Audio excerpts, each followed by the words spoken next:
Sheikh chilli को वहम हो गया था कि उनके सर पर मट्टी का घड़ा रखा है। इस ख्याली घड़े को हर वक्त दोनों हाथों से संभाले और टूटने से बचाने की फिक्र में रहते थे। कमरे या घर के दरवाजे से निकलते तो बड़ी एहतियात बरतते। घुटनों को खम देकर आहिस्ता आहिस्ता चलते कि कहीं घड़ा चौखट से टकराकर टूट ना जाए। रास्ता चलते तो फूंक फूंक कर कदम रखते कि किसी का धक्का या खुद उन्हें ठोकर ना लग जाए और घड़ा ज़मीन पर आ रहे। शेख चिल्ली की इस बीमारी से उनकी अम्मा बहुत परेशान थी। लाख समझाती कोई घड़ा नहीं है तेरे सर पर, मगर शेख चिल्ली ना मानते। है क्यों नहीं, बोझ से हमारी गर्दन टूटी जाती है और तुम कहती हो घड़ा सर पर नहीं है। अम्मा अपनी आंखों का इलाज करवाओ, जो इतना बड़ा घड़ा भी नहीं देख सकती। वो चीख उठते। बस खाना खाते और सोते वक्त वो ख्याली घड़ा उतार कर करीब रख लेते, वरना हर वक्त हर जगह सर पर ही उठाए फिरा करते। एक रोज़ बाज़ार जाने को घर से निकले। गली का मोड़ मुड़कर सड़क पर आए थे कि एक नौजवान तांगे वाला तांगा भगाता गुजरा। टक्कर होते होते बची थी। शेख चिल्ली लड़खड़ा गए और ख्याली घड़े को मजबूती पर सर पर जमाते हुए चिल्लाए, अरे बदबख्त, क्या तेरी सास की बारात निकली जा रही है कि दीवानों की तरह तांगा भगाए चला जा रहा है? अभी हमारा घड़ा गिरकर फूट जाता तो? तांगे वाला तो क्या सुनता, वो तो इतनी देर में कहीं का कहीं निकल गया था। करीब ही एक शरारती लड़का खड़ा ये मंजर देख रहा था। हैरत से बोला, घड़ा? कौन सा घड़ा फूट जाता? शेख चिल्ली ने गुस्से से लड़के को घूरा और बुरा सा मुंह बनाकर बोले, यही जो हमारे सर पर धरा है, और कौन सा? इतना बड़ा घड़ा दिखाई नहीं देता? आंखें हैं या बटन? लड़का समझ गया कि ये कोई पागल है। उसके होंठों पर शरारत आमेज मुस्कुराहट फैल गई। इसी दौरान कुछ और लड़के भी वहां आ गए थे। सब शेख चिल्ली के पीछे लग गए। तोड़ दो इसका घड़ा, तोड़ दो। वो नारे लगाते उन पर पत्थर फेंकने लगे। शेख चिल्ली की हालत देखने वाली थी। दोनों हाथों से ख्याली घड़ा संभाले पत्थरों से बचने की कोशिश कर रहे थे। घड़े के गिर जाने का खौफ उन्हें भागने भी ना देता था। कुछ लोगों ने डांट डपट कर लड़कों को भगाया। शेख चिल्ली बजाय बाजार जाने के हाँपते कांपते घर लौट गए। घड़ा सर से उतार कर एहतियात से एक तरफ रखा और नडहाल से चारपाई पर गिर पड़े। उनकी अम्मा परेशान होकर दौड़ी आईं। क्या हुआ मेरे बच्चे, तबीयत तो ठीक है तेरी? उन्होंने शेख चिल्ली की पेशानी पर हाथ रखते हुए पूछा। अरे अम्मा, ना पूछो क्या हुआ, शेख चिल्ली रोने वाली आवाज़ में बोले। न जाने सारी दुनिया हमारे घड़े के पीछे क्यों पड़ गई है। आज तो उन शैतान के चेलों ने फोड़ ही डाला था, अगर कुछ भले लोग उन्हें भगा न देते। उसी वक्त शेख चिल्ली की खाला घर में दाखिल हुई। शेख चिल्ली की हालत देखकर वो भी परेशान हो गईं।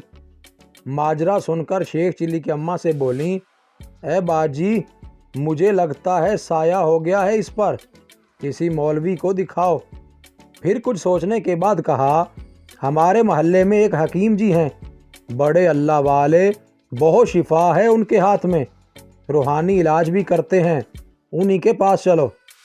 अगले रोज़ दोनों बहनों ने शेख चिल्ली से हकीम के पास चलने को कहा तो वो फैल गए कि हम तो नहीं जाएंगे। दोनों बहनों ने समझाया तो बोले, क्यों जाएं हम हकीम के पास? ना बुखार, ना खांसी, ना कुछ और। तुम लोगों को कोई बीमारी है, तुम चली जाओ, हमें क्यों ले जा रही हो? दोनों ने बहुत मिन्नत समाजत की तो बिल आखिर राज़ी हो गए। हकीम साहब ने पूरा हाल सुना। उनके होंठों पर मुस्कुराहट आ गई। शेख चिल्ली की माँ से बोले, तो आपके ख्याल में आपके बेटे को वहम है कि इसके सर पर कोई घड़ा रखा है? जी हकीम जी, अम्मा ने जवाब दिया, और इस वहम से ये खुद ही नहीं, हम सब भी बहुत परेशान हैं, और हमारी ये बहन तो कहती हैं कि इस पर कोई साया हो गया है। अल्लाह के वास्ते कुछ कीजिए। मगर बहन, हकीम साहब की मुस्कुराहट गहरी हो गई।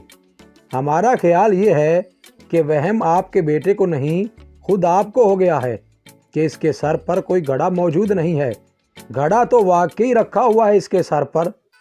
حکیم صاحب کی بات سے شیخ چلی کی اماں اور خالہ پر تو حیرتوں کے پہاڑ ٹوٹ پڑے، مگر شیخ چلی خوشی سے اچھل پڑے اور فوراً ہی خیالی گھڑے کو دونوں ہاتھوں سے سنبھالتے ہوئے بولے، دیکھا ہم نہ کہتے تھے، ہمیں کوئی وہم نہیں ہے، تم لوگوں کی بینائی کمزور ہو گئی ہے۔ اب تو حکیم جی نے بھی کہہ دیا، بولو اب کیا کہتی ہو؟ دونوں بہنوں پر تو جیسے سکتہ طاری ہو گیا تھا، وہ کیا کہتی؟ حکیم صاحب نے شیخ چلی کو اگلے روز شام کو اکیلے آنے کو کہا، اور جب یہ لوگ چلے گئے تو اپنے ملازمین کو بلا کر کچھ ہدایات دیں۔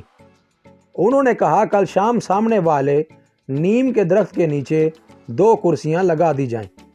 پھر ایک ملازم کی ڈیوٹی لگائی کہ وہ ایک خالی گھڑا لے کر درخت پر بیٹھ جائے، اور دوسرے کو ذمہ داری سونپی کہ وہ ایک ڈنڈا لے کر درخت کی آڑ میں کھڑا رہے، اور شیخ چلی سے گفتگو کے دوران جب وہ اشارہ کریں تو دبے پاؤں آ کر شیخ چلی کے سر سے کچھ اوپر اس طرح ڈنڈا گھمائے گویا ان کے سر پر دھرے گھڑے کا نشانہ بنایا ہو۔ اسی وقت درخت پر بیٹھا ملازم گھڑا نیچے پھینک دے۔ اگلے روز شام کو شیخ چلی دواخانہ گئے۔ حکیم صاحب واحد آدمی تھے جنہوں نے شیخ چلی کے سر پر گھڑے کی تصدیق کی تھی، اس لیے وہ حکیم صاحب سے بہت خوش تھے۔ حکیم صاحب انہیں ساتھ لے کر درخت کے نیچے کرسیوں پر جا بیٹھے۔ باتوں کے دوران اشارہ کرنے پر درخت کی آڑ میں چھپے ملازم نے شیخ چلی کے پیچھے پہنچ کر ان کے سر کے اوپر ہوا میں ڈنڈا گھمایا۔ اسی وقت درخت پر بیٹھے ملازم نے گھڑا نیچے پھینک دیا، جو گرتے ہی ٹکڑے ٹکڑے ہو گیا۔ ارے یہ کیا؟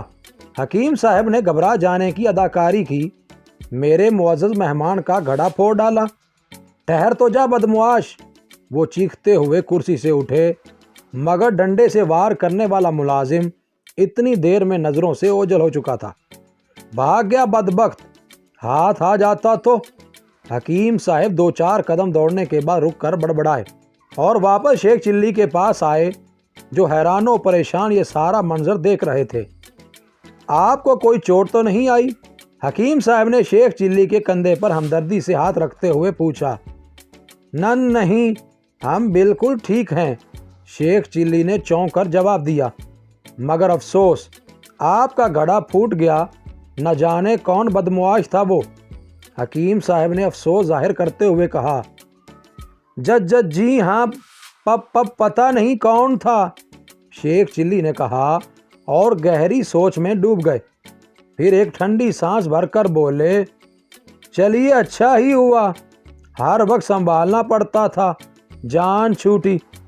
حکیم صاحب مسکراتی نظروں سے انہیں دیکھ رہے تھے۔